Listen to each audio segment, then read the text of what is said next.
Hablemos de Colombia, donde la Corte Constitucional ha dado luz verde a lo que se llama blindaje jurídico del acuerdo entre el gobierno de Juan Manuel Santos y la FARC.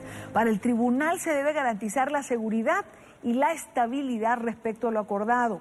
El llamado blindaje aplica para los próximos 3 gobiernos, es decir, 12 años. En las últimas horas, la frase blindaje jurídico del acuerdo está en primera plana de medios y redes sociales. Pero ¿en qué consiste ese blindaje? Hay que empezar con recordar que el gobierno y las FARC firmaron en noviembre pasado un texto de 310 páginas llamado Acuerdo para la Terminación del Conflicto, pero ese texto por sí solo no tiene poder. Por eso se han tramitado diferentes normas para darle vida al acuerdo. Entre las normas están la JEP, la amnistía, la dejación de armas, la reforma agraria, entre otras. Esas normas que acabamos de citar son las que la Corte considera que deben tener un blindaje de 12 años. Pero, por ejemplo, ¿la JEP se puede modificar en 2 o 3 años? La respuesta es sí. La Corte deja claro que sí pueden existir modificaciones, pero siempre y cuando se conserve el espíritu o pilares del texto de 310 páginas. El presidente de la Corte dice que esas modificaciones o las nuevas normas deben guardar coherencia con lo pactado entre el gobierno y las FARC. Impone a los órganos y autoridades del Estado el cumplimiento de buena fe de los contenidos y finalidades del acuerdo final. Hay otra frase que se ha escuchado mucho y es que el acuerdo no entra al bloque de constitucionalidad de manera directa. Es decir, que las 310 páginas no ingresan automáticamente a la Constitución del 91 como si fuera un libro nuevo. La Corte dice que el texto firmado en noviembre pasado por sí solo no tiene ese megapoder. Asegura que es necesario que se incorporen normas paso a paso, por medio de reformas, leyes, decretos. Esas últimas normas son las que la Corte dio luz verde para que estén blindadas por 12 años. Que el acuerdo final, comillas, no entra al bloque de constitucionalidad y en consecuencia no se incorpora el acuerdo final al ordenamiento jurídico colombiano.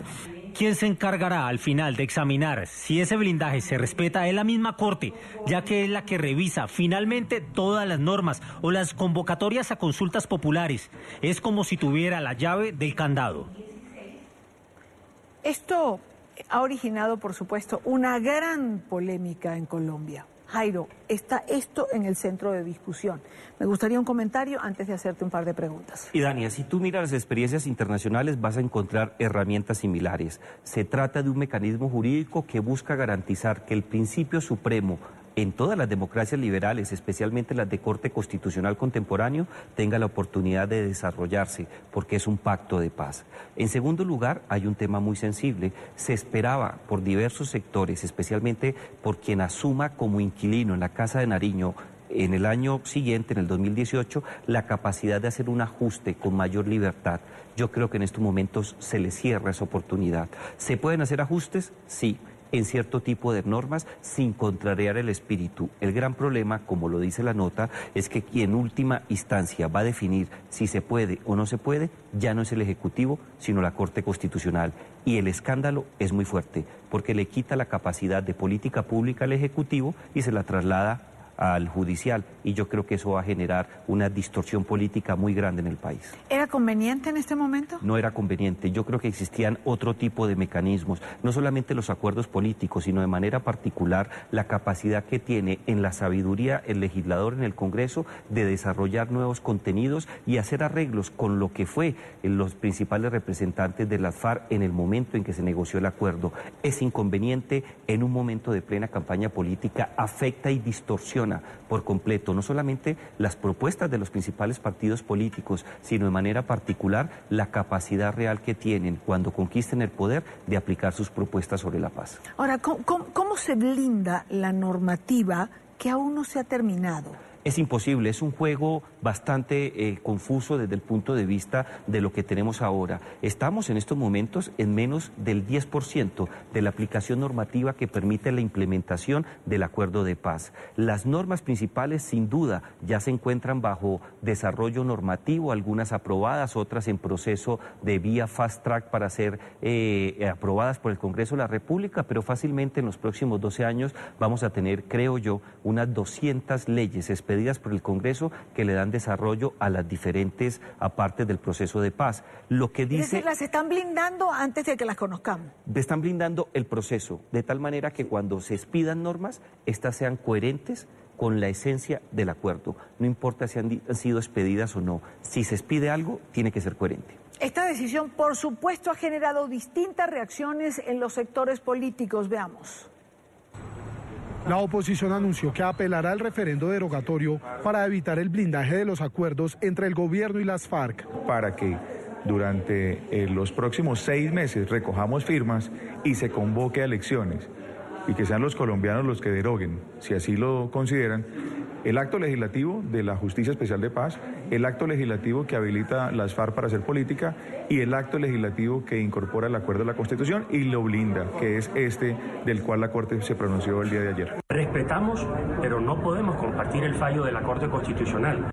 La Unidad Nacional destacó que este fallo permitirá que cualquier modificación deberá ser ajustada a lo que acordaron las partes. Que cualquier modificación que hagan los próximos gobiernos que tengan que ver con este acuerdo de paz tiene que ir en consonancia con lo suscrito entre el gobierno y la guerrilla de las FARC. Esto le da estabilidad a los acuerdos, es una voz de aliento para que se refuerce la implementación de los acuerdos, hay que acelerarlo. ¿Viable o no viable que se pueda establecer una reforma? Yo creo que es viable, pero no vía referendo y mucho menos ahora. Hay que tener en cuenta que en este momento lo que va a concentrar la atención de los colombianos es las elecciones al Congreso de un lado, pero de manera especial la elección del nuevo presidente. Pensar que de aquí a marzo o a junio del próximo año vamos a tener un referendo para tumbar lo que la Corte ordenó y que tiene que pasar por sus manos, yo creo que es... ¿Esto no polariza más lo que va a ser el centro de esa discusión, de esa campaña política que se avecina para Colombia? ¿El blindaje o el referendo? El blindaje. Yo creo que el blindaje genera estrés electoral muy fuerte, pero garantiza que por lo menos lo que se decidió en un momento se pueda sostener. El daño lo vamos a sentir solamente hasta el próximo año porque ahora, el presidente va a estar maniatado. El referéndum en plena campaña electoral no lo veo factible, pero no. Digamos, si gana un gobierno opositor al presidente Santos de lo que ha propuesto modificaciones para este acuerdo de paz, puede invocar un referéndum entonces. Está habilitado para hacerlo en cualquier momento, pero tendría dos cosas importantes: la legitimidad por ser el nuevo inquilino de la Casa de Nariño, pero creo que el referendo no es la herramienta, porque el referendo puede hacer modificaciones sustanciales a la Carta Política y establecer una institucionalidad particular. La esencia realmente para poderla cambiar desde el punto de vista de ordenar el ordenamiento y la arquitectura colombiana derivada del proceso de paz es una Asamblea Nacional Constituyente.